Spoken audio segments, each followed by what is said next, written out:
Coffee पर Kurukshetra show में मेहमानों द्वारा व्यक्त की गई राय और कमेंट्स उनके निजी विचार हैं। मेहमानों की राय को इंडिया टीवी या शो के होस्ट की राय न मानी जाए। इंडिया टीवी का मकसद किसी भी व्यक्ति या वर्ग की भावना को ठेस पहुंचाना नहीं है।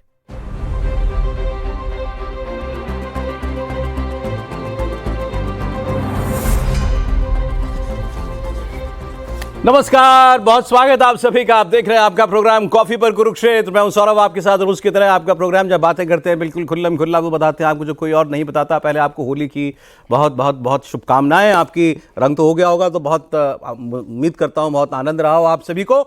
और अब स्टूडियो में हम यहाँ मौजूद है। देखिए, होली के दिन भी आपके लिए प्रोग्राम लेकर के, और आपके सारे मेहमान हमारे साथ हैं। प्रदीप सिंह जी स्टूडियो में आ चुके हैं। सर, बहुत स्वागत आपका। होली की बधाई सर आपको। होली की बधाई आपको। दीपक चौरसिया जी हमारे साथ हैं। बहुत स्वागत दीपक जी आपको। बधाई, और आपके दर्शकों को भी बहुत बहुत शुक्रिया सर।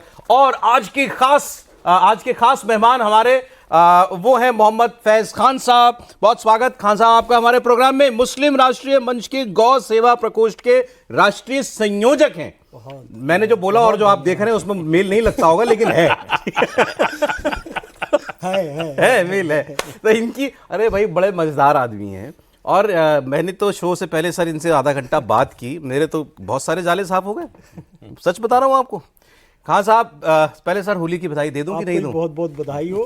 रोजे से मैंने कहा रोजाना रोजा नहीं, अरे रोजा क्यों टूटेगा होली मनाने? होली की बधाई सर। आजकल कुछ भी हो रहा है, कुछ भी हो जा रहा है आजकल सर, इसीलिए होली की बधाई देने से रोजा नहीं टूटता है। यदि हम किसी के चेहरे पर मुस्कान लाते हैं तो हम वो मुसलमान हैं, उससे हमारा ईमान पक्का होता है। चाहे होली खेलें, चाहे दीपावली के दिए जलाएं, इससे कोई मज़हब से हम खारिज हो गए ऐसा नहीं है। क्योंकि देखिए, मैं एक बहुत अच्छी बात आपको बताता हूँ। दीपक भाई भी यहाँ बैठे हैं।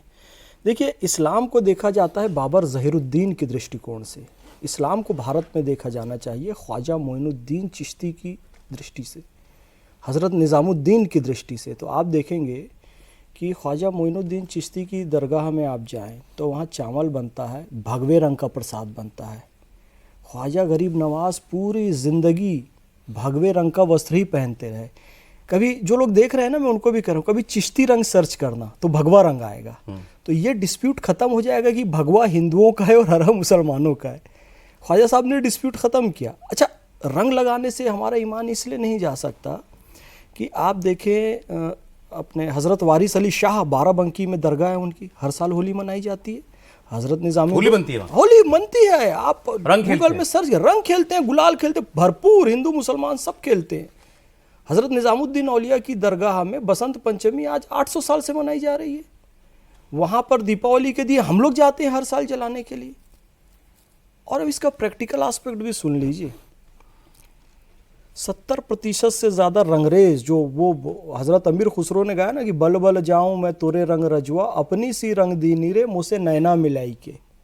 70% से ज़्यादा रंगरेज मुसलमान है भारत में। कपड़ों को रंगते हैं, हाथ रंग जाता है, जिस्म रंग जाता है, अजान होती है, वज़ू बनाते हैं, नमाज पढ़ते हैं, ईमान नहीं जाता है। अब चौरसिया समाज की बात हो रही है, मुसलमानों में भी चौरसिया होते हैं साहब। सब पान लगा रहे हैं, हाथ पूरा लाल है, परमानेंट लाल हो चुका है। अजान होती है, वजू बनाते हैं, नमाज पढ़ने जाते हैं, हाथ लाल है, नमाज हो जाती है। पेंटर हैं, पेंटिंग कर रहे हैं, घरों में पेंटिंग करें पूरे कपड़े में जिसमें रंग लगा, अजान हुई, नमाज पढ़ने गए, कहीं ईमान खारिज नहीं हो। तो ये सब राजनीतिक प्रोपोगंडे हैं। कुछ नफरत फैलाने वाले लोग हैं कि एक छींटा पड़ जाएगा तो नमाज नहीं होगी। मस्जिदें ढक दी गई हैं, इससे बड़ा क्या होगा? तिरपाल से ढक दी। ये रही है, देखिए, पीले रंग से मस्जिद ढकी हुई दिख रही है आपको। मेरे ख्याल से संभल की तस्वीर होगी। संभल में 13, शाहजहांपुर में 67 मस्जिदें, मतलब पूरे यूपी में कई 100 मस्जिदों पर पर्दा डाल दिया गया है कि रंग ना पड़ जाए, छींट ना पड़ जाए, क्या हो जाएगा। इसीलिए मैंने इनसे जानबूझ के पूछी बात कि बधाई दे दूं आपको होली। बिल्कुल दीजिए। तो क्या जो ये मस्जिदें ढक रहे हैं वो कौन है, क्या सोच है? मैं यही बता रहा हूँ।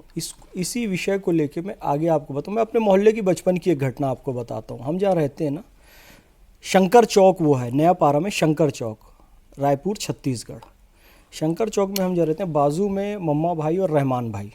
तो बचपन से हम उनको देख रहे हैं, वो लोग कपड़ा रंगने का काम करते हैं और नमाज़ पढ़ने भी जाते हैं। हर गुरुवार को वो प्रसाद बांटते हैं बच्चों को, मोहल्ले के। और आनंद की बात यह है कि वो बच्चों को 10 पैसा 20 पैसा भी देते हैं। तो हम लोग भी जाते थे, क्योंकि बचपन में दौड़ के जाते हैं यार, प्रसाद मिल रहा है और साथ में 20 पैसा भी मिल रहा है। तो वो कैसे देते थे पता है? 20 पैसे को रंग में डुबाते थे और फिर हमारे हाथ में देते थे कि कोई बच्चा दोबारा लाइन ना लग जाए इसे। क्योंकि बच्चे क्या होते हैं यार, फिर से आ जाओ, पैसे भी मिल रहे हैं, प्रसाद भी मिल रहे हैं, तो आनंद है। अब उसका बृहद रूप में बताते हुए ढकने वाले से कि मस्जिद की रंग आ गया तो फिर क्या होगा, मस्जिद नापाक हो जाएगी। नहीं साहब, इसका बड़ा रूप ये है कि वो रंग लगा के 20 पैसा 10 पैसा देते थे हमको। अब भारतीय चुनाव आयोग क्या करता है, और सबसे ज़्यादा वोटिंग मुसलमान की है दिल्ली विधानसभा में। वोटिंग होती है, आपके हाथ में रंग लगा देता है, 10 दिन तक छूटता नहीं है, 5 टाइम की नमाज पढ़ते हो, आपके ईमान में खलल नहीं होता है। तो जो ये लोग कहते हैं ना कि एक बूंद भी रंग पड़ गया तो हमारा ईमान चला जाएगा और मस्जिद नापाक हो जाएगी, गलत है। और यहाँ दोनों ही पक्ष गलत है। यदि मुसलमान उसे ढांकने दे रहा है तो वो भी गलत है कि भाई क्या हिंदू भाई हमारा दुश्मन है कि उसकी होली खेलने से हमारी मस्जिदें नापाक या पवित्र हो जाएंगी या टूट जाएगी। और जो हिंदू ये सोच कर लगवा रहे हैं कि मुस्लिमों की मस्जिदें बंद कर दो, तो वो भी गलत है। भाई मुस्लिम भी तुम्हारे भाई हैं, होली का रंग थोड़ा सा वहां लग गया तो भी कोई दिक्कत नहीं, और ध्यान से खेलो कि ना लगे, अगर उनकी आस्था को ठेस पहुंच रही है तो। वैसे रंग का आस्था से कोई लेना देना नहीं है। प्रकृति सारी हरी है, सूर्य भगवा है, अग्नि भगवा है, और इसी बात को बताने के लिए ख्वाजा मोइनुद्दीन चिश्ती हरे भरे देश में आए और भगवा रंग पहना। क्या बात है, क्या बात है सर। इस पर एक आपकी टिप्पणी, मस्जिदें ढकी गई हैं। नहीं देखिए, जो लोग उन लोग इसका जवाब उन लोगों को देना चाहिए जो गंगा जमुनी तहजीब का दिन रात बाजा बजाते हैं। ये तो उदाहरण नहीं हो सकता गंगा जमुनी तहजीब का कि इस देश का बहुसंख्यक समाज जो है अपना त्यौहार न मनाए। उसके त्यौहार मनाने से आपको आपकी आस्था को ठेस पहुंचती है, आपका मजहब चला जाता है। आप मंदिर के बाहर फूल बेचते हैं, पूजा सामग्री बेचते हैं, दुकान लगाते हैं, आपका मजहब नहीं जाता है। लेकिन होली का रंग अगर आप पर गलती से अगर पड़ गया तो आपका मजहब खतरे में आ जाएगा। तो ये मानसिकता क्या बताती है? ये जोड़ने की मानसिकता तो नहीं बताती, ये तो अलगाव की मानसिकता बताती है। आप कह रहे हैं कि हम अलग हैं आपसे, बिल्कुल, और हमको अलग ही रहने दीजिए। इस गलतफहमी में न रहिए कि हम जो है साथ आ सकते हैं। तो जो आप पर आरोप है आप उसको प्रमाणित कर रहे हैं कि जो जिन्ना ने बात कही थी उसको आप एक तरह से दोहरा रहे हैं कि हम दो अलग अलग कौमें, हम एक साथ नहीं रह सकते, हम हिंदुओं के साथ नहीं रह सकते, इसलिए हमको अलग देश चाहिए। तो मेरा सवाल मुसलमानों से नहीं है, मेरा सवाल उन हिंदुओं से है जो इसका समर्थन करते हैं। समस्या मेरे हिसाब से मुसलमानों की नहीं है, ये अपने आप को सेकुलर कहने वाले हिंदुओं से है जो इस विभेद को, इस विभाजन को बनाए रखना चाहते हैं, जो इस एसिमिलेशन को होने नहीं देना चाहते कि तुम्हारा मजहब खतरे में पड़ जाएगा, फिर तुम्हारी अलग पहचान क्या रहेगी, ये तो तुम्हारी आइडेंटिटी क्राइसिस हो जाएगी तुम्हारे लिए। बिल्कुल ठीक। तो इस तरह की, और मुसलमानों की ओर से भी ऐसी संस्थाएं बनी हैं कि मुसलमान के रूप में कैसे व्यवहार करना चाहिए, दैनिक दिनचर्या क्या होनी चाहिए, इसके लिए संस्था बनी। तो ये अपनी अलग आइडेंटिटी बनाकर रखने की ये जो जिद है दरअसल समस्या का कारण जिसको वो सेकुलर हिंदू वैलिडेट कर रहा है कि नहीं ये ठीक है, पूरी तरह से समर्थन करते हैं। जो ऐसा करते हैं उनके साथ खड़े होते हैं। वैसे सर ये यूपी में तो कई जगह प्रशासन ने करवाया है काम, ये अब मुझे नहीं समझ में आया सरकार इसमें क्यों पड़ी। नहीं, सरकार चाहती है कानून कोई दंगा ना हो, फसाद ना हो, वो ठीक है, लेकिन ये तो नहीं हो सकता तरीका। नहीं, ये तो नहीं हो सकता। आप हाई कोर्ट का जजमेंट देखा आपने एक दिन पहले का कि संभल की मस्जिद की रंगाई पुताई जो है उसका आदेश हाई कोर्ट दे रहा है, वो प्रॉपर्टी है एएसआई की, एएसआई तय करेगा। एएसआई ने सर्वे किया, एएसआई ने कहा कि रंगाई पुताई की जरूरत नहीं है, सफाई की है, वो हम करा रहे हैं। इसमें अदालत को क्यों पढ़ना चाहिए? ये एक एडमिनिस्ट्रेटिव फैसला है, एक डिपार्टमेंटल फैसला है, लेकिन आदेश दिया जा रहा है कि ईद से पहले पहले रंगाई पुताई हो और सजाया जाए।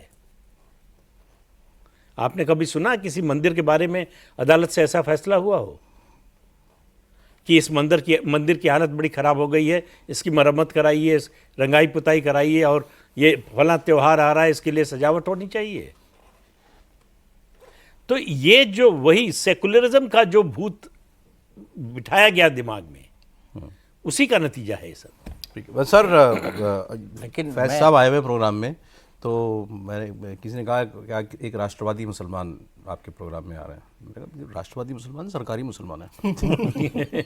आजकल राष्ट्रवादी मुसलमान को कुछ लोग सरकारी मुसलमान भी कहते हैं। बिल्कुल कहते हैं, सरकारी मुसलमान कहते हैं, और ये मैं इसको गलत नहीं मानता।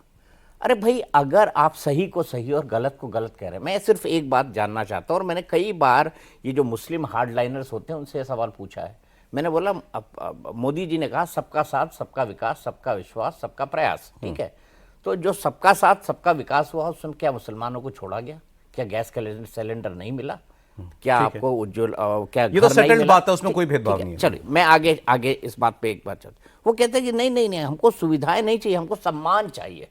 ये सम्मान है कि ये ढका जा रहा है, ये इनका सम्मान है, ये तथाकथित सम्मान है। और मैं ऐसे तमाम लोगों के ऊपर जो कहते थे ना वो शाहीन बाग के ऊपर कि देखिए ये तो कि संविधान को बचाने का आंदोलन है, मुसलमानों की नागरिकता छूट जाएगी। आज तो सीए कानून देश के अंदर लागू है, एक मुसलमान बता दीजिए जिसकी नागरिकता छीनी हो। और भाई साहब ने मुझे बताया निजामुद्दीन औलिया की दरगाह के बारे में, मैं खुद जाता हूँ वहाँ पर, लेकिन उसी के बगल में तबलीगी जमात का मरकज है, तबलीगी जमात का मरकज है। वो क्या कहते हैं, चरारे शरीफ ही मजार थी ना, जिसको श्रीनगर के अंदर, भाई साहब गलत तो नहीं बोल रहा हूँ, जिसको मुसलमानों ने जला दिया। क्यों जला दिया? कि साहब मजार तो हमारे यहाँ इस्लाम में हो ही नहीं सकती।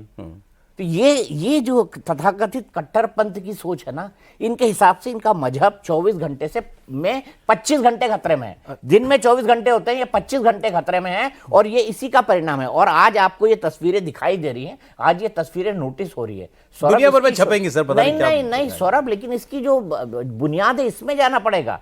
ये कोई योगी आदित्यनाथ की सरकार नहीं करा रही है, ये कई सरकारें पहले से कराती आई हैं। और कई लोगों ने जिन्होंने ऑब्जेक्शन किया ना, उन्होंने नई टीवी पे फोटो देखी है, तो वो बोझ उठा रहे हैं कि मुसलमानों को का जीने का हक नहीं है। मैंने ऐसी भी आवाज़ सुनी, क्या मुसलमानों को जीने का हक नहीं है? क्या उनको बार बार दबाया जाएगा? क्या हिंदुओं को कभी कुछ कहा जाता है? वो जो अनुज है ना, जो सीईओ हैं, उनका पूरा स्टेटमेंट सुन लीजिए। वो कहते हैं कि जिसने जबरदस्ती रंग लगाया, चाहे वो हिंदू हो, उसके खिलाफ भी कानूनी कार्रवाई होगी, और जिसने जो है अनावश्यक तौर पे कानून व्यवस्था तोड़ने की कोशिश की, उसके खिलाफ भी कार्रवाई होगी। और जितने भी राज्यों ने एडवाइजरी निकाली है उसमें साफ साफ लिखा हुआ है, चाहे हिंदू हो या मुसलमान या किसी भी पंथ या समाज का, जो जबरदस्ती रंग लगाएगा किसी दूसरे के खिलाफ, उसके ऊपर कानूनी कार्रवाई होगी। सौरभ, ये हकीकतें हैं, लेकिन वो बात नहीं बताई जाती, एक ही तथ्य बताया जाता है। मैं फिर फैज साहब के ऊपर आता हूँ। अच्छा, मैं बड़ा फैसिनेट होता हूँ सर जब ऐसी सोच के मुझे कोई मुस्लिम मिलते हैं, और मैं फिर थोड़ा पता करता हूँ, पूछता हूँ बातचीत में भी आप किस संगठन से जुड़े हैं। जैसे मैंने इनसे पूछा तो उन्होंने बताया मैं मुस्लिम राष्ट्रीय मंच से जुड़ा हूँ। मैंने कहा यार ये भी वही निकलेंगे 10 साल वाले, 10 साल के ईमान वाले, जिनका 10 साल में ईमान थोड़ा थोड़ा बदल गया ना, होता ही है। तो 2014 के बाद 2014 के बाद वाला राष्ट्रपति मुसलमान तो नहीं है, क्योंकि फिर उसमें वो कन्विक्शन नहीं आती। फिर इनसे फिर उन्होंने मुझे इतना पूरा परिचय दिया, मैं रायपुर से हूँ, सरस्वती शिशु मंदिर के पढ़े हुए हैं, उसके सर्टिफिकेट भी दिखा दिए। मैं उसी स्कूल में पढ़ा हुआ हूँ। 2012 या 13 में तो कह रहे हैं मैं पूर्णकालिक हो गया था आरएसएस में। तो ये कोई मोदी आ गए या जब से उसके बाद इनके मन में ये विचार आए हो, ऐसा नहीं है। ये इनकी मतलब परवरिश ही इसी माइंडसेट में हुई है। लेकिन आप आजकल कैसे चल पा रहे हैं भाई? आप औरंगजेब को कहते हैं क्रूर अत्याचारी था, आप कहते हैं गीता किसी एक संप्रदाय का नहीं है, पूरे विश्व की धरोहर है, सबको पढ़ना चाहिए, मुसलमानों को भी उसको पढ़ना चाहिए। इनको नमस्ते करो तो पता है क्या कहते हैं? मैं बोलता हूँ सर नमस्कार, जय गौ माता, नमस्कार, जय सिया राम। जय गौ माता जय सिया राम बोलने वाला मुसलमान मिला, मुझे बताइए कहीं मिलेगा आपको? तो कैसे अभी तक निकाले नहीं गए आप? निकाले नहीं गए इसलिए। फैज भाई घोषित तो कई बार हो गए होंगे, कहीं ना कहीं कुछ लोगों ने जरूर किया होगा इनको, मैं मान ही नहीं सकता। ये किस मानसिकता के लोग करते हैं। अभी बात आई चरारे शरीफ दरगाह की, तो औरंगजेब जो था ना, इसने संगीत पर प्रतिबंध लगा दिया। तो कुछ संगीतकार, कुछ क्या काफ़ी सारे सभी संगीतकार है भारत में, तो अपने सारे वाद्य यंत्र लेके गए और उसकी अर्थी निकाली और जामा मस्जिद के बाहर प्रदर्शन किया कि इसका दिल कुछ तो पिघलेगा। तो औरंगज़ेब आया, देखता है क्या कर रहे हो जी, हमारा संगीत मर गया, इसको दफनाने जा रहे हैं। तो औरंगज़ेब ने कहा अच्छा सुनो सुनो, इधर आओ, दफनाने जा रहे हो। अब संगीतकारों को लगा कुछ रियायत मिल जाएगी। उसने कहा कब्र ज़रा गहरी खोदना कि तुम्हारा संगीत वापस ना निकल जाए। उसी जामा मस्जिद की सीढ़ियों पर सूफ़ी सरमत का सिर धड़ से अलग किया गया, क्योंकि वे एक रहस्यवादी थे, उपनिषद को मानने वाले थे। बिन पद चले सुने बिनु काना, कर बिन करम करे विधि नाना, आनंद रहित सकल रस भोगी, बिनु बानी बक्ता बढ़ जोगी।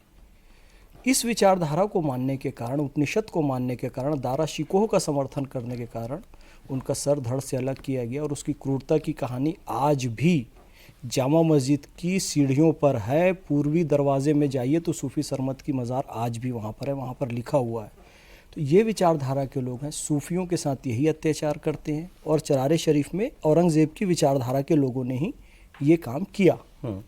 अब प्रश्न ये है कि मैं कहाँ से आया, कैसे आया। देखिए क्योंकि भाई आप प्रैक्टिसिंग मुस्लिम हैं। जी। आपने भी वही पढ़ा बचपन से, बिल्कुल। आपने भी वही मुस्लिम रिलीजियस टेक्स्ट पढ़े हैं, बिल्कुल। जो और किसी ने पढ़े हैं। मतलब मैं चलो अब नाम लेता हूँ, फॉर एग्जांपल अबू आजमी कहता है औरंगजेब महान था, वो भी वही पढ़ के आए हैं, आप भी वो पढ़ के आए वही किताबें, तो कि कहाँ से अंतर आ गया?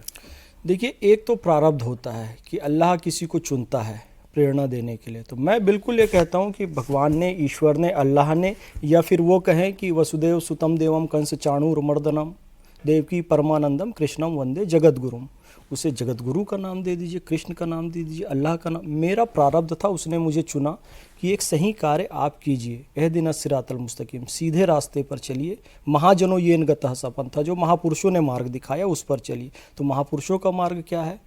अत्याचारी को, जो अपने भाई को ख़त्म कर दे, बाप को मार डाले, सूफियों को ख़त्म कर दे, उसको आदर्श मानना है। कसाब जैसे आतंकवादियों को आदर्श मानना है कि कलाम जैसे भारत रत्न को आदर्श मानना है। तो वो जो विचारधारा है, वो कसाब को बिरयानी भी खिलाएगी, वो अफजल गुरु को बेचारा भी बोलेगी, औरंगज़ेब को महान शासक भी बोलेगी। हमारी जो विचारधारा है डॉक्टर APJ अब्दुल कलाम साहब को लेकर चलेगी, अशफाक उल्लाह खान, हवलदार अब्दुल हमीद को लेकर चलेगी। तो एक तो मेरा प्रारब्ध है, दूसरा मेरे माता पिता दोनों शिक्षक। मेरा सौभाग्य ये कि सच्चर कमेटी की रिपोर्ट कहती है मुसलमान शिक्षा में सबसे पीछे, और मैं जिस परिवार में पैदा हो रहा हूँ वहाँ पर मेरे दोनों माता पिता शिक्षक हैं और सरकारी नौकरी पर हैं। वो मुझे सरस्वती शिशु मंदिर में प्रवेश दिलाते हैं। आचार्य सुधीर कुमार बोस जी के माध्यम से हमारी सारी शिक्षा दीक्षा होती है, और फिर उसके बाद सूफ़ी संतों मुनियों के साथ और अच्छी किताबों के साथ, अच्छे सत्संग के साथ आगे बढ़ते बढ़ते मैं यहाँ तक पहुँचा। तो मतलब फर्क केवल एक सबसे बड़ा फर्क शिक्षा का है। बिल्कुल बिल्कुल शिक्षा का है और प्रारब्ध का भी है। अब सोच उसके का भाग्य भी में है, वही ज़्यादा है। सोच का फर्क। शिक्षा तो जो है, शिक्षा से तो फर्क नहीं, पड़ता क्या है। सर मुझे बताएं, अच्छा आपको आमतौर पर ऐसे मुसलमान मिल जाएंगे जिससे आप भारत में जिन्होंने मुगलों ने या उनसे पहले जिन्होंने राज किया, तो वो उनको अपना पूर्वज मानेंगे या बोलेंगे भाई हाँ ये हमारे बुजुर्ग थे, ये जो पीछे रहे यही राज करके गए हैं यहाँ पर। आप नहीं मानते कि वो आपके पूर्वज थे? अरे आप एक बात समझो ना, चौरसिया जी बैठे हैं, मुसलमान में चौरसिया कहाँ से आते हैं जी? चौरसिया कौन से मुगल हैं? मुसलमानों में पटेल मिलते हैं, मुसलमानों में चौहान मिलते हैं, मुसलमानों में भट्ट मिलते हैं, मुसलमानों में भाटी मिलते हैं, मुसलमानों में भटनागर मिलते हैं, मुसलमानों में त्यागी मिलते हैं। इनमें से कौन अरबी शेख है? शेख बिन अब्दुल हमीद वल सलमान विल खसीद, कोई मिला क्या एक आधा आपको इसमें से? नहीं मिला। तो ये सब के पूर्वज तो सनातनी हैं, यहीं से धर्मांतरित हुए। ख्वाजा गरीब नवाज आए, 90 लाख हिंदुओं ने उनके हाथों धर्म परिवर्तन किया, इस्लाम कबूल किया। हम भी उनमें से एक हैं, हम इस बात को मानते हैं। आज वो 90 लाख 40 करोड़ हो चुके हैं। पूरा पाकिस्तान, पूरा बांग्लादेश और भारत मिला के 40 करोड़ मुसलमान हैं। वो जो 90 लाख हिंदू उनके हाथों धर्मांतरित हुए, उन्हीं की औलादें हैं। अब वो जो धर्मांतरित हुए वो तो हिंदू थे ना, वही चौहान थे, भट्ट थे, भाटी थे, पटेल थे, राणा थे, मुनव्वर राणा। राणा कौन से राणा अरब में रहते हैं? ये तो मान लेते हैं लोग, लेकिन फिर वो कहते हैं अब हम बदल गए ना, बदल गए, मुसलमान हो गए भाई, हमारे तौर तरीके सब कुछ बदल गया, हमारे ईश्वर को मानने की फाइन बदल गए, अच्छी बात है। आप जोसेफ बन गए, आप मुनव्वर बन गए, अच्छी बात है। आप मस्जिद में जाइए, आप चर्च में जाइए, और ये सनातन वाला मंदिर में जाएगा। कम से कम इतना तो मान लो कि मेरे बाप दादा, मेरे पूर्वज सनातनी थे, और उनका अपमान तो मत करो। राम जी का अपमान तो मत करो, कृष्ण जी के बारे में अपशब्द तो मत कहो, शिव जी के बारे में गलत बातें तो ना कहो। ये तो मान लो कि मेरे बाप दादा इनकी पूजा करते थे, मैं इनकी इज्जत तो कर सकता हूं। और इस्लाम भी सिखाता है, इस्लाम में 1,24,000 नबी पैगंबर अवतारों का उल्लेख आया है गिनती में, लेकिन नाम केवल 24-25 के मिलते हैं। तो इसलिए हमारे बुजुर्ग ये कहते हैं कि भाई यार राम की इबादत या कृष्ण की इबादत आप नहीं कर सकते, अल्लाह के सिवा किसी की इबादत नहीं करना है, पर राम से मोहब्बत तो कर सकते हैं, कृष्ण की इज्जत तो कर सकते हैं। अरे वो प्रॉब्लम यहाँ तक है कि मुझे वंदे मातरम भी नहीं बोलना है, कि मैं अपनी ज़मीन जहाँ मैं हूँ उस ज़मीन की मैं पूजा करता हूँ। भारत माता की जय भी नहीं बोल रहा है, वंदे मातरम के साथ साथ ये भी ये जय नहीं, वो उसके साथ आप देखिए, भारत न्यूजीलैंड को हरा के जीत जाता है तो खुशी मनाते हैं जो उन पर आप पथराव कर रहे हैं, उनकी गाड़ियां जला रहे हैं, घर पर पत्थर फेंक रहे हैं। ये थोड़ा टेक्निकल प्रश्न है, बहुत अच्छा प्रश्न किया, और अच्छा वो आपने मुझे एक शांतिपूर्वक शो में बुलाया है। हालांकि इस शो का नाम क्या है, कॉफी पर कुरुक्षेत्र। कॉफी पर कुरुक्षेत्र। यद्यपि गीता का पहला ही जो श्लोक है, धर्म क्षेत्रे कुरुक्षेत्रे समवेता युयुत्सवा मामकाः पांडवाश्चैव किम कुर्वत संजया। तो धर्म क्षेत्र जो है ना, कुरुक्षेत्र है, यानी युद्ध का मैदान है, यानी संघर्ष का मैदान है। पर यहाँ पर हम सब चर्चा कर रहे हैं और सही डायरेक्शन में जा रहे हैं। आपने जो प्रश्न पूछा ना, भारत माता की जय वंदे मातरम नहीं कहना, कोई कहता है कि मेरी गर्दन पर छुरी भी रख दो तो मैं भारत माता की जय नहीं बोलूँगा, ये इस्लाम का विरोधी है। केवल भारत का विरोधी नहीं है, भारत का गद्दार नहीं है, इस्लाम का भी गद्दार है। क्यों, सुनिए।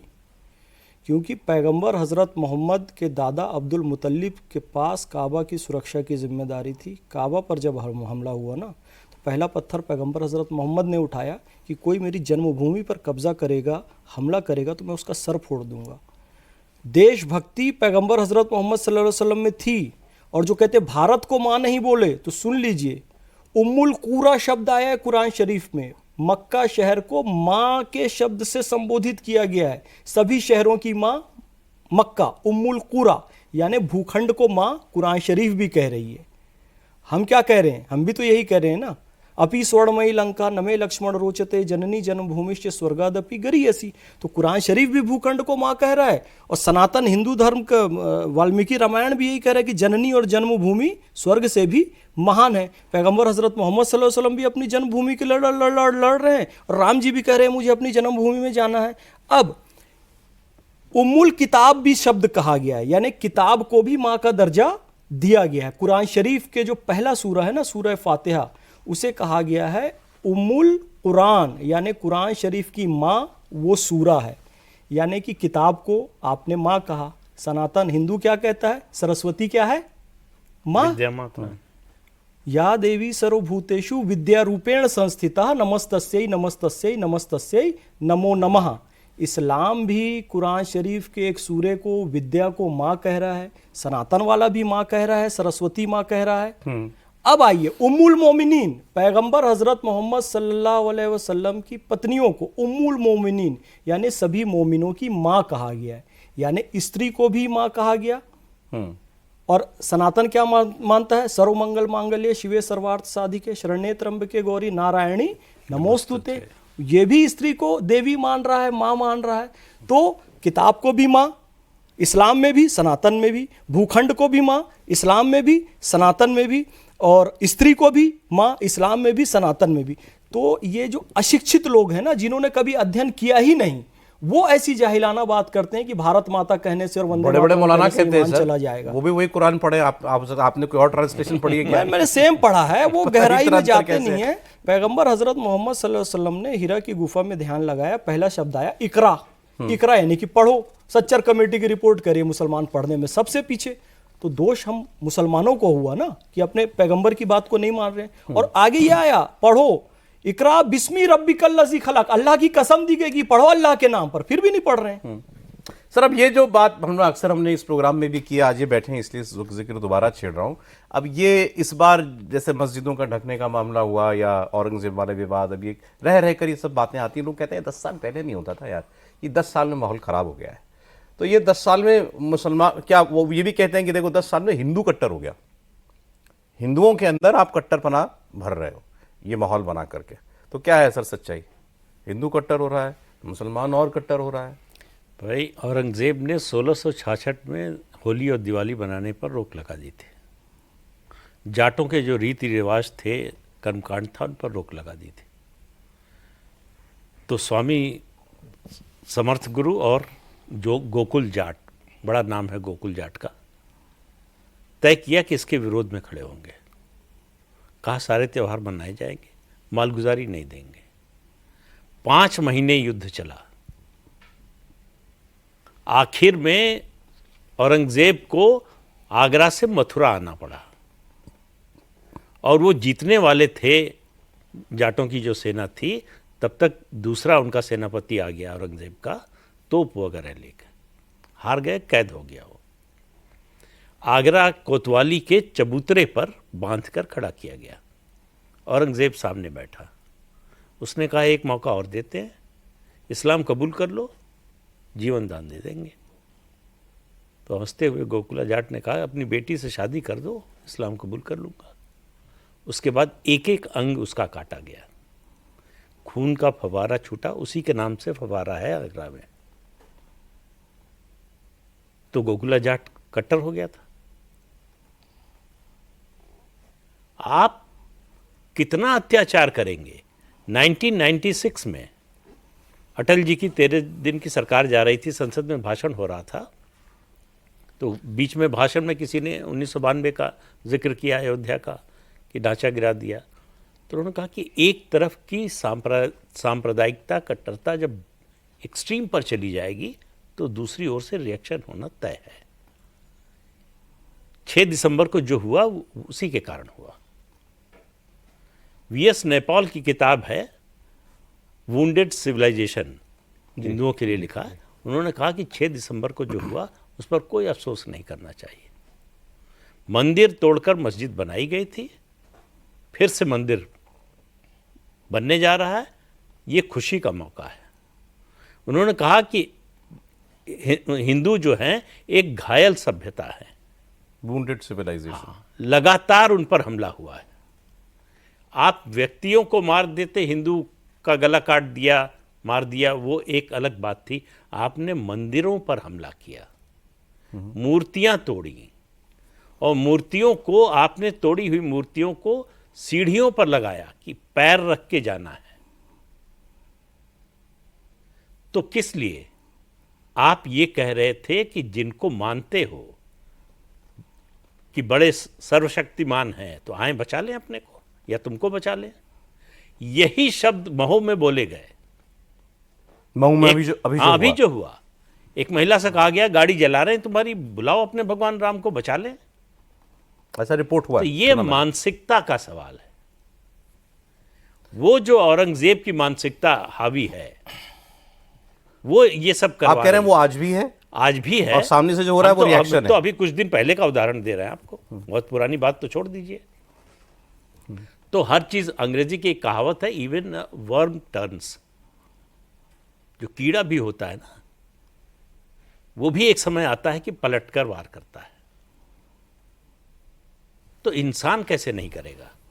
अभी आपने जो मंदिरों वाली बात की, क्यों बर्दाश्त करेगा? मंदिरों वाली बात की, मैं इस पर फैज साहब का रिएक्शन जानना चाह रहा। सर एक बार पूछ लूं? हाँ, ये जो अयोध्या का फैसला आ गया, काशी में अभी दिख रहा है कि सामने मस्जिद है और वहाँ सर्वे वगैरह चल रहा है, अभी उसमें जाने आगे क्या होगा। मथुरा में अभी कोर्ट में मामला गया है, वहाँ मामला अभी कुछ बढ़ेगा तो देखते हैं अभी से। लेकिन आप देखें, अयोध्या के फैसले के बाद से ओवैसी साहब या और लोगों ने कहना शुरू कर दिया, बस अब एक और मस्जिद नहीं, अब कोई मस्जिद शहीद नहीं की जाएगी, अब कोई मस्जिद नहीं दी जाएगी। और वो अयोध्या के फैसले को भी ये मानते हैं कि ये आपने हिंदुओं को खुश करने के लिए दे दिया। चलो ठीक है, सुप्रीम कोर्ट ने हमने मान तो लिया, लेकिन फिर इंसाफ नहीं किया। चलिए, आपका चूंकि शो है इसलिए आपकी मजबूरी है कि ओवैसी को साहब कहना। वैसे जो व्यक्ति विध्वंस करे, दंगे फसाद करे, कुरान शरीफ कहता है कि दुनिया में फसाद करने वाले लोगों को अल्लाह पसंद नहीं करता, तो मैं तो साहब कहना उसको अच्छा मुझे नहीं लगता। लेकिन चूंकि आपका शो है, वो आपका शिष्टाचार है, मैं इसलिए आपको प्रणाम कर रहा हूँ, कुछ गलत नहीं कह रहा हूँ आपको। लेकिन वैसी फसाद फैलाने वाली सारी मानसिकता लेकर चल रहा है, ये अब से नहीं चल रहे। मैंने आपको बताया कि 1947 में रज़ाकारों ने, जो इनके दादाजी हुआ करते थे, इन लोगों ने हैदराबाद को, और हैदराबाद उस समय ये हैदराबाद नहीं था, पूरा तेलंगाना और आंध्र प्रदेश हैदराबाद कहलाता था, इसको पाकिस्तान में मिलाने के लिए इन लोगों ने युद्ध किया था। दिल्ली युद्ध लड़ने चले गए थे, सरदार वल्लभ भाई पटेल को भारत के खिलाफ युद्ध छेड़ने की धमकी देने चले गए थे। ऑपरेशन पोलो चलाकर सरदार वल्लभ भाई पटेल ने इनकी वो कुटाई की मैं क्या बताऊं। इनका पैजामा आगे से पीला और पीछे से गीला हो गया था। तब हैदराबाद भारत में है। ये वो मानसिकता के लोग हैं, इसीलिए कह रहे हैं संविधान को तो हम मानते हैं, इज्जत करते हैं, कोर्ट की इज्जत करते हैं। सुप्रीम कोर्ट ने डिसीजन दिया ना, उसमें भी जस्टिस अब्दुल नजीर बैठे हुए थे ना कि ये मंदिर की जगह है, यहाँ मंदिर बननी चाहिए। उसके बाद आप ये कह रहे हैं कि हमारी सरकार आई, हम पावर में आए तो हम फिर से इस मंदिर को तोड़कर मस्जिद बना देंगे। अरे सनातनी भाइयों ने आपसे क्या मांगा? यदि आप एक सही मुसलमान हो, उदार मुसलमान हो, आपको इस्लाम पता है, तो किसी पर कब्जा करके ज़बरदस्ती करके बिना खरीदी हुई ज़मीन पर मस्जिद का निर्माण नहीं होता है, वहाँ पर इबादत कबूल नहीं होती है। जब काशी विश्वनाथ में दिख रहा है कि नंदी का मुख मस्जिद की तरफ है, पश्चिमी दीवार अलग से मंदिर की दिख रही है, और मथुरा में तो बिल्कुल स्पष्ट है, मसीरे आलमगिरी में औरंगजेब लिख के गया है भैया कि हाँ यहाँ पर कृष्ण केशव देव मंदिर था और इसे तोड़ा गया और तोड़कर जामा मस्जिद बनाई गई और कृष्ण जी का जन्म स्थल यही है जहाँ पर जामा मस्जिद है। तो यदि 5000 मंदिरें तोड़ने का आरोप है तो एक उदार मुसलमान बनते हुए देश में एकता, अखंडता, भाईचारे के लिए 2 आप और नहीं दे सकते। एक तो कोर्ट केस लड़के लेना पड़ा, 2 आप आपसी समझबूझ से दे देंगे तो देश की एकता, अखंडता, भाईचारा मजबूत होगा। तो आप सारी फसाद फैलाने वाली बातें करें क्यों? क्योंकि आपको एक सांसद बनना है, बस एक ही सीट मिलना है, उससे ज्यादा जिंदगी में इनको सीट मिलना नहीं है। वो सांसद उन्हीं को क्यों दोष दें सर? कहीं ये आवाज कहीं और से भी आ सकती है। आपको कोई नहीं बोलता ये बात? तो कैसी भाई बात? इनके आराध्य हैं ये राम कृष्ण शिव, ये तो हमारे स्तंभ है ना। हाँ, तो भाई चलो दो मंदिर की बात है, मस्जिद की बात है, तो हम तो कह रहे हैं ना, प्रस्ताव नहीं ये और रखा कोई था क्यों नहीं बोलता? कि बोलने वाले छोड़ बोल दो, रहे हैं, बाकी सब पर दावा छोड़ जो देंगे। बोलने वाले मुसलमान हैं, समझदार मुसलमान हैं, वो बोल रहे हैं कि भैया राम जी का मिल गया, कृष्ण जी का बचा है, शिव जी का बचा है, वो भी दे दो, क्योंकि तो आधार स्तंभ है सनातन के और तीनों स्थान बहुत महत्वपूर्ण है, तो दे दो। बहुत सारे हम लोगों ने मुस्लिम राष्ट्रीय मंच के माध्यम से एक बहुत बड़ा आंदोलन चलाया था। उसी का परिणाम है कि ये बनने के बाद और डिसीजन आने के बाद आपने देखा होगा केवल ये ओवैसी जैसे कुछ लोगों के सिवा किसी मुसलमान ने विरोध प्रदर्शन नहीं किया, कोई दंगा फसाद नहीं किया, क्योंकि मुसलमानों को अब समझ में आ रहा है कि हमें जिस देश में रहना है उस देश की परंपराओं को भी समझना पड़ेगा। और तुम खुद सऊदी अरब से नहीं आए हो, तुम यहीं के हो, तुम्हारे सरनेम से पता चलता है, अरे तुम्हारी कार्यों से पता चलता है। भाई बताओ कौन मुसलमान है अपनी बेटी को शादी के दिन सफेद कपड़ा पहनाएगा? सऊदी अरब में शादी के दिन दुल्हन को सफेद कपड़ा पहनाने की परंपरा है। यहाँ कोई पाकिस्तान में भी हो, बांग्लादेश में भी और भारत में भी कोई मुसलमान सफेद कपड़ा पहना दे अपनी बेटी को, बेटी पहनेगी नहीं, लोग लानत मलानत भेजेंगे। पहले दिन ही सफेद कपड़ा पहन, लाल पहनाता है क्योंकि सनातन का व्यक्ति, हिंदू व्यक्ति लाल पहनाता है। कौन सी हल्दी, कौन सी मेहंदी, कौन सा आलता सऊदी की दुल्हनें लगाती हैं? सब भारत में होता है ना, हिंदू करते हैं तो मुसलमान भी करते हैं। क्यों? क्योंकि आपके पूर्वज हिंदू हैं भाई, इसलिए ये हल्दी मेहंदी। सिंपल सी बात है, कल्चर और रिलीजन का थोड़ा सा अंतर कर लो। हाँ, कल्चर तो यही रहेगा ना, आपकी संस्कृति तो नहीं बदल सकती। लेकिन सौरभ भाई, मैं एक बात फैज भाई के बहुत सम्मान के साथ कहना चाहता हूँ। फैज भाई जो सोचते हैं बहुत अच्छा है, बहुत अच्छी बात कहते हैं, पर देश के 5% हिंदू भी इनकी तरह नहीं सोचते हैं। 5% मुसलमान, माफ कीजिएगा, 5% मुसलमान भी इनकी तरह नहीं सोचते। और आपने कहा दिक्कत कहाँ है, तो मैं उन 95% के बारे में बोलता हूँ जो भारत माता की जय, वंदे मातरम से तो दूरी बनाते ही बनाते हैं। जब उनसे सवाल पूछ लिया जाना कि आपके लिए क्या पहले, संविधान या कुरान, तो हकलाने लगते हैं, उसके बाद फिर जवाब नहीं दे पाते। ये भी एक हकीकत है और इस हकीकत से हमें 2-4 होना पड़ेगा। आपने कहा कि क्या हम पिछले 10 सालों में बहुत ज़्यादा कट्टर होते जा रहे हैं? मैं उल्टा कहूँगा, हम पिछले 10 सालों में कुछ ज़्यादा ही लिबरल होते जा रहे हैं। हम दुनिया को बदलते हुए देख रहे हैं कि दुनिया में किस तरह से पूरी दुनिया बदली है। आज यूके की हालत क्या है, वहाँ पर सांप्रदायिक दंगे क्यों हो रहे हैं, वहाँ पे सांप्रदायिक संघर्ष या वर्गीय संघर्ष क्यों हो रहे हैं। आज फ्रांस की हालत क्या है, आज यूरोप की हालत क्या है, आज अमेरिका के एक बड़े तबके की हालत क्या है। आज अमेरिका में एक राइट विंग का आदमी और इटली के अंदर एक राइट विंग की महिला जॉर्जिया मेलोनी और डोनाल्ड ट्रंप चुनाव कैसे जीतते हैं। आप इन 3 लोगों को, दुनिया में कौन सा ऐसा बड़ा इंसान है जो लानत मलानत नहीं भेजता है। और मैं मानता हूं कि पाकिस्तान, अफगानिस्तान, माफ कीजिएगा, पाकिस्तान, बांग्लादेश और भारत को छोड़ के बाकी ये जो सऊदी अरेबियन कल्चर है ना, वो भी अब इस इस्लाम को तौबा करने लगे हैं, हाथ जोड़ने लगे हैं। और ये एक फैक्ट है। बड़े रिफॉर्म हो रहे हैं। और बड़े रिफॉर्म्स हो रहे हैं। लेकिन मैं इससे एक बार आगे बढ़ूंगा। बाबर ने आपके यहाँ दो बड़ी मस्जिदें तोड़ी। एक उन्होंने तामील की पानीपत में, क्योंकि वहां पर उन्होंने युद्ध लड़ा था। एक उन्होंने भगवान श्री राम के मंदिर को तोड़ा और दूसरा उन्होंने संभल को तोड़ा। क्यों तोड़ा?